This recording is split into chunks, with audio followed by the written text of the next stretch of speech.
When most people hear the name Gerald Durrell, they think of his charming, funny books about his childhood. But his real story, his true legacy, it wasn't on the page at all. It was out there, in the wild, in the very survival of entire species on the absolute brink of extinction. Let's get into the story of the man who completely reinvented the zoo. This quote, this says it all, doesn't it? This gets right to the heart of who he was. For Durrell, this wasn't just some nice, fluffy sentiment. It was the engine behind everything he did. This belief in a real, authentic connection with animals was going to lead him to challenge the entire purpose of a zoo's existence. So where does a radical idea like that even begin? Well, it wasn't in some fancy university or a classroom. It all started in a childhood spent totally, completely immersed in the wild. Okay, now what I love about this is that it's not just a list of dates. It's like the perfect unconventional education for a future revolutionary. Think about it. India is where the spark first hits. Then Corfu, that becomes his living laboratory, a place for pure, unadulterated exploration.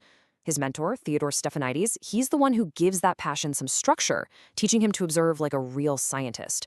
And then finally, Whipsnade Zoo. That was the reality check. It showed him how zoos actually worked and planted that little seed in his head that said, there has to be a better way. So after the war, Durrell has this one singular dream: build his own zoo. Problem is, zoos are expensive. The only way he can see to fund it is to become an animal collector for other zoos. And this created a huge conflict that he was going to have to solve. Right? It's a great question.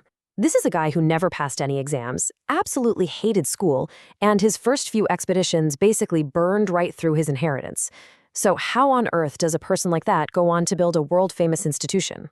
The answer was completely out of left field. He was almost broke, and his first wife, Jackie, had this brilliant idea. She convinced him to just write down the incredible, hilarious stories from his travels. And it turns out he was a natural. The world absolutely loved it. So he gets into this incredible rhythm: write a book, make some money, fund an expedition, have unbelievable adventures, and then turn those adventures into the next best-selling book. But while he was out there collecting these animals, he saw something that deeply, deeply disturbed him. The wild places he loved were just vanishing at an incredible rate, and that changed everything. And this is the pivot. This is the moment where everything changes. He's no longer happy just collecting animals to put them on display. He realizes he has to start saving them. He has to build a totally new kind of ark. And this comparison just perfectly lays out how radical his idea really was. Back then, zoos were basically entertainment, a showcase, a spectacle of exotic creatures. The more you had, the better your zoo. Durrell's vision was the complete polar opposite. He saw the zoo not as a show, but as a sanctuary, a scientific institution whose #1 mission was to breed endangered species, especially the small, the unspectacular little guys that nobody else was paying any attention to. He even gave it a name: the stationary ark. The idea is so simple, but so profound. A zoo shouldn't just be a collection of things to look at. It had to be a lifeboat, a place of last resort for species that had literally nowhere else to go. And that whole philosophy became the beating heart of the Jersey Zoo, which he finally founded in 1959. Okay, so it's a beautiful vision, but was it actually practical? Could a zoo, one zoo, really pull an entire species back from the brink of total annihilation? Well, the ultimate test was about to arrive, in the form of the world's rarest bird of prey.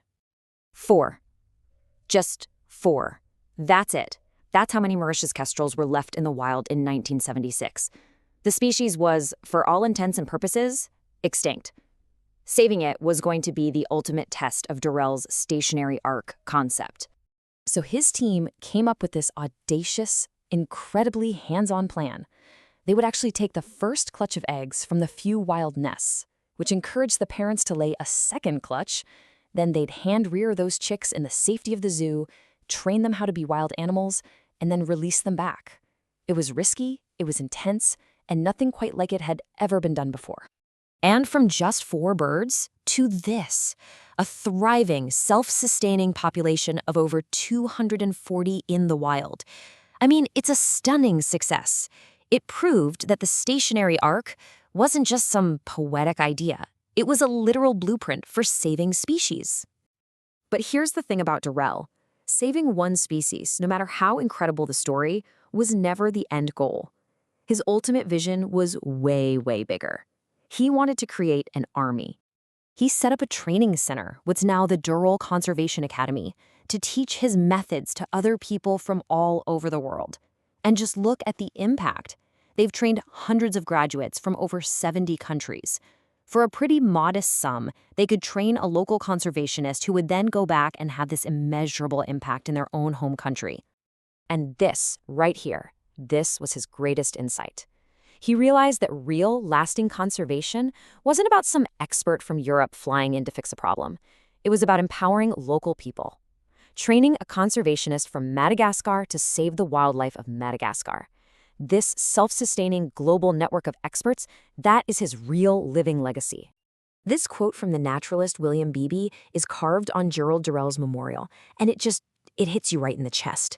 It perfectly captures the urgency, the absolute finality of the mission that drove him his entire life. The deep understanding that when a species is gone, it is gone forever. So, in the end, Durrell's life kind of poses this huge question to all of us. He built an ark, not for himself, but for those who had no way of building one on their own. And it just makes you wonder, what kind of arks should we be building today?